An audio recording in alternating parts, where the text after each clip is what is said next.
Og det siger, ja, det er den der reducerede hastighed. Vi skal ind i installation. Vi skal ind i safety. Selvfølgelig. Og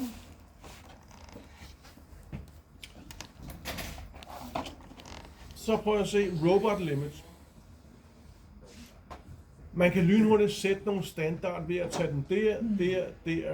Ikke? Der må den simpelthen ikke køre mere end 250 mm i sekundet, og heroppe der er den helt op på 5 meter. Men det skal I ikke bruge nu. I skal ned i custom, så kan I se, hvad vælger man ved normal speed, som er dens max. Og så prøv at se, så kan man skrive her, hvad så hvis den skal i reduce speed, så vælger man der. Og default, så står den faktisk til 750 mm i sekundet herovre. Sådan skal den se ud. Og det er jo alt for meget. Det er jo temmelig hurtigt. Så derfor så skal I simpelthen ind og have lavet den om til det mindste, man overhovedet kan få lov til. 5.000. Og 1, 2, 3, 4. Og det mindste, man kan få lov til at skrive, det har jeg allerede skrevet der, det er 160 mm i sekundet. Så kan man altså tydeligt se, at den går ned i hastighed. Men der står faktisk hos jer 750 mm i sekundet. Og det er derfor, I ikke kan se nogen forskel. Fordi default, når I sætter ting ind, så er det 250 mm i sekundet.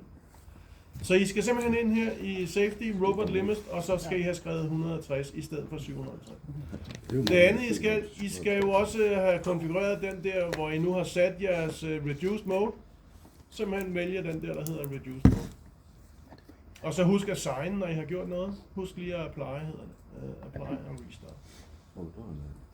Det er vel de to ting, jeg sådan set manglede at fortælle i går, for at I kan få det til at virke. Hvad med forhold til, hvis den skal stoppe helt også?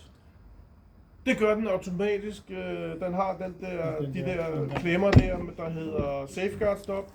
Hvis kortslutningen er væk, så stopper den. Og det sker dynamisk inde i scanneren, at den slutter og åbner og slutter og åbner. Så der skal man slet ikke konfigurere noget. Det er jo derfor, der sidder en læske på normalt, fordi så kører den. Hvis man fjerner læsken, så kører den ikke. Så er den i Safeguard Stop. Så det er altså bare et relæ inde i scanneren, der klapper i og åbner. Så der er ikke rigtig noget konfiguration med det. Ellers nogle spørgsmål? Ja. Det er jo, når vi går ind foran vores safeguard, så når vi går ud fra den igen og prøver at starte den, så vil den have, at vi resetter. Ja. Og det er simpelthen fordi, at du her har default, så står den faktisk her til Safeguard. hvor er den der reset? Safeguard reset. Jeg kan ikke se den. Der. Ja, det står den default til faktisk.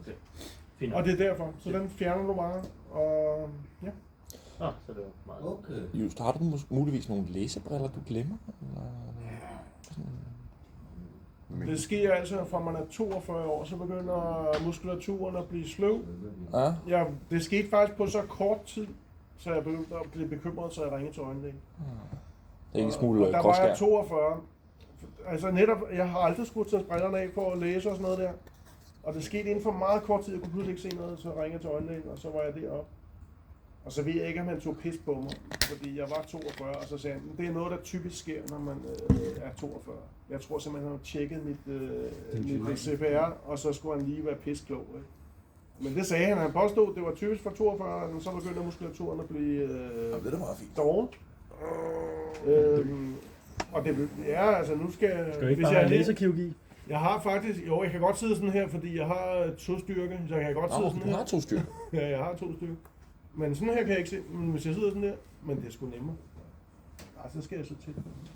Det ser også lidt mere vigtigt ud, hvis du tager brillerne af for at kigge på noget. Gør jeg det? Det ser lidt mere sådan, nu tager jeg brillerne af for at kigge på noget, så ser det lidt ud som om. Men der er mange, der kommenterer på det, også når de går forbi, og jeg ser, at jeg sidder sådan, tror jeg er ved at dø. Tror jeg er ved at dø. Det er dødstestament. Ellers nogle spørgsmål? Nej. Så glæder jeg mig meget til første gruppe, siger vi er færdige. Kom og kig.